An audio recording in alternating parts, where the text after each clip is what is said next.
जय हिंद दोस्तों।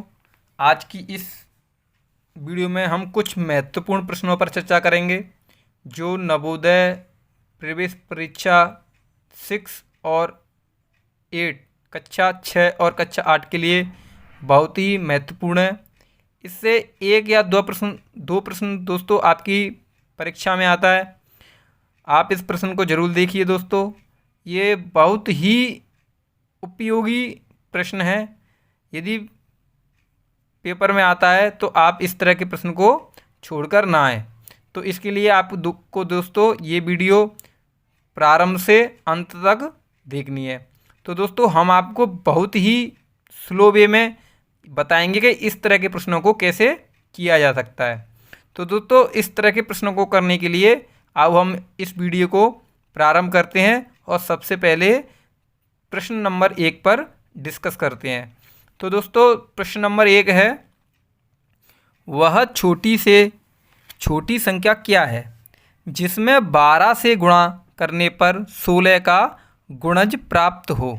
तो दोस्तों यहाँ पर आपको सबसे पहले ये सोचना है कि 16 का गुणज मतलब ये गुणज क्या है। दोस्तों ये गुणज कुछ नहीं है, इस गुणज को आप परिचित रहिए। इस गुणज से, इस गुणज का मतलब ये है कि 16 के पहाड़े में वो संख्या आनी चाहिए जो संख्या ये कह रहा है। दोस्तों वह छोटी से छोटी संख्या क्या है जिसमें 12 से गुणा कर दें।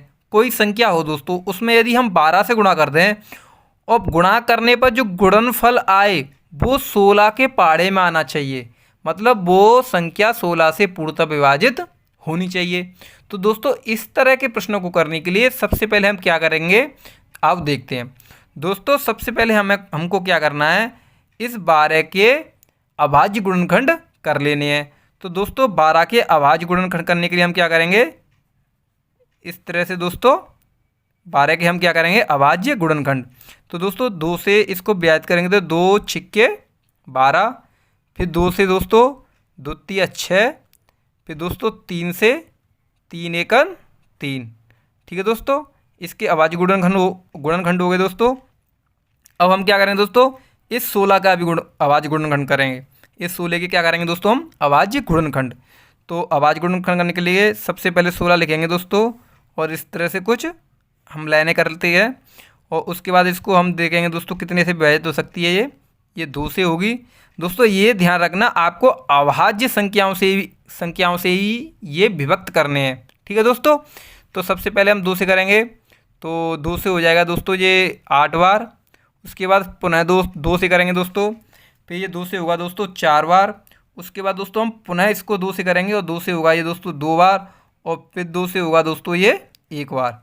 तो दोस्तों इतना करने के बाद आपको क्या करना है, इतना करने के बाद आपको ये करना है कि इस 12 को यहाँ पर लिख लो और इन सभी गुणनखंडों को इसके सामने लिख दो, जैसे 2 गुणा 2 गुणा 3।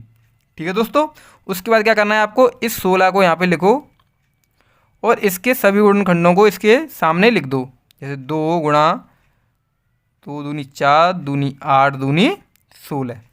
इसके बाद दोस्तों आप बिल्कुल ध्यान से देखिए, ये सवाल कोई कठिन नहीं है, बहुत ही आसान सवाल है। आपको करना क्या है, यहाँ पर जैसे ऊपर 2 दिख रहा है, नीचे भी 2 दिख रहा है, यहाँ पर भी 2 दिख रहा है और यहाँ पर भी दिख रहा है, तो इनको दोस्तों हटा दीजिए। आप इसको भी हटा दो और इसको भी हटा दो। जो गुणनखंड दोनों में कॉमन हो उनको आप हटा दो। ठीक है, अब आपको ये देखना है दोस्तों ये किसकी गुणज पूछ रहा है हमसे, 16 का। कितने के, 16 का गुणज पूछ रहा है। तो 16 वाले गुणनखंडों में क्या क्या बचा, अभी एक ये 2 बचा और एक ये 2 बचा। तो दोस्तों इसका कर लो गुणा, इसका दोनों का क्या कर लो दोस्तों गुणा, इन दोनों का क्या कर लो दोस्तों गुणा। तो इन दोनों गुणा करके कितना आ जाएगा दोस्तों, जैसे यहाँ पर बचा 2 और यहाँ पर भी बचा 2, तो इन दोनों क्या कर लो दोस्तों गुणा। तो इसका गुणा कितना आएगा दोस्तों 4। कितना आएगा 4। तो दोस्तों यही अपना आंसर होगा। कैसे, ये पूछ रहा वह छोटी से छोटी संख्या क्या है जिसमें 12 से गुणा करने पर 16 का गुणज प्राप्त हो। तो 4 है। अब हम इसको प्रूव करते हैं। जैसे दोस्तों हमारे पास 12 में करो 4 का गुणा, 12 में 4 का क्या करो दोस्तों, क्या करो, गुणा, 4 का गुणा करो, तो 12 चौक कितने होते हैं दोस्तों, 48। अब हमको ये देखना है जो 48 है वो 16 का गुणज है कि नहीं, 16 का गुणज है कि नहीं। तो दोस्तों इसके लिए एक तरीका तो ये है कि आप 16 का इसमें भाग दे दीजिए, नहीं तो आप एक तरीका ये भी है कि 12 एकन 12, 12 दूनी 24 और 12 ती 36 और 12 चौके 48। इधर 16 का लिख लो दोस्तों, 16 एकन 16, 16 दूनी 32 और 16 ती 48। तो दोस्तों यहाँ पर छोटी से छोटी पूछ रहा है, तो इसके कहने का सेंस ये है दोस्तों कि जो सबसे पहले जो गुणनखंड दोनों जो संख्या दोनों में मैच हो जाए वही संख्या इसका गुणज होगा। तो दोस्तों इसमें सबसे पहले क्या मैच हुआ है, 48। क्या हुआ दोस्तों, 48। तो इसका करेक्ट आंसर क्या होगा दोस्तों, 4। मतलब 12 में यदि हम 4 का गुणा कर दें तो 16 का गुणज प्राप्त होगा। यदि 12 में हमने 4 का गुणा किया तो हमें क्या प्राप्त हुआ, 48। और 48 हमारा कितने के पाड़े में आता है, 16 के में, और वो अब मैंने आपको पहले ही बताया है। तो जो गुणज का मतलब होता है, गुणज का मतलब क्या होता है दोस्तों, इस 16 का पहाड़ा, गुणज का मतलब ही पहाड़ा होता है। मतलब इसका 16 है दोस्तों, इसका हमको क्या पढ़ना है, पहाड़ा, इसका क्या पढ़ना है, पहाड़ा। और उसके पहाड़े में प्राप्त होना चाहिए क्या, जो संख्या आए उसका 12 में गुणा करें, उन दोनों का गुणनफल जो प्राप्त हो, जो गुणनफल प्राप्त हो वो 16 के पहाड़े में हमको मिलना चाहिए। तो ये आपको दोस्तों समझ में आया होगा अच्छे से। तो इसी संदर्भ में हम एक प्रश्न आपको करके और दिखाते हैं। दोस्तों यहाँ पर हमसे पूछा गया है वह छोटी से छोटी संख्या क्या है जिसे 128 से गुणा करने पर 624 का गुणज प्राप्त हो। तो दोस्तों यहाँ पर हमें सेम इसी तरह से इस प्रश्न को करना है। सबसे पहले 128 के अभाज्य गुणनखंड करने हैं और उसके बाद 624 के अभाज्य गुणनखंड करने हैं। तो दोस्तों हम करते हैं सबसे पहले 128 के।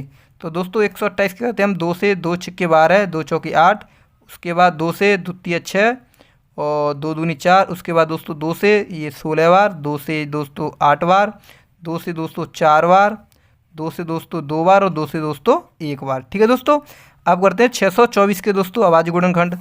तो 624 के कैसे करेंगे दोस्तों, आपको पता ही है, 2 से द्वितीय 6, 2 एकन 2, 2 दूनी 4, दोस्तों 2 से हो जाएंगे अभी ये, 2 एकन 2, 2 पन 10 और 2 छिक्के 12, 2 7 14 और 2 अट्ठे 16, 2 से दोस्तों द्वितीय 6, 2 नम्बे 18।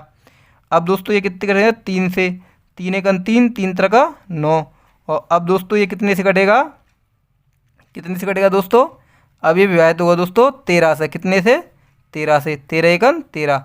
अब इसको करने के लिए दोस्तों हमको क्या करना है, इसको करने के लिए कुछ नहीं करना, इनको इस तरह से लिख लीजिए जैसे हमने 128 के लिखे यहाँ पर 1 2 3 4 5 6 7, 1 2 3 4 5 6 7। 624 के भी लिख लो दोस्तों, 624 के 1 2 3 4, 2 गुणा 2 गुणा 2 गुणा 2, 1 2 3 4, 1 2 3 4, इसके बाद दोस्तों 3 और इसके बाद दोस्तों 13। अब मैंने क्या बताया दोस्तों, जो गुणनखंड मिल रहे हो उनको हटा दो। तो एक तो हमारा ये 2 मिल रहा है, एक ये भी मिल रहा है, दोनों में ये भी मिल रहा है, ये भी मिल रहा है। अब और क्या मिल रहा है दोस्तों, और कुछ नहीं मिल रहा। ठीक है दोस्तों, तो हमसे पूछा किसके है, उसी के बचे हुए का गुणा करते हैं। जैसे हमसे पूछा है 624 का गुणज प्राप्त हो, 624 का गुणज प्राप्त करना है ना, तो 624 में क्या बचा, एक तो बचा हमारा 3 और एक क्या बचा दोस्तों 13। तो इनका गुणा कर लो दोस्तों, तो इनका गुणा कितना आएगा दोस्तों, 13 3 39, कितना 39। यदि दोस्तों आप 128 में 39 का गुणा करोगे तो निश्चित ही आपको 624 का गुणज प्राप्त हो जाएगा। जैसे दोस्तों 128 गुणा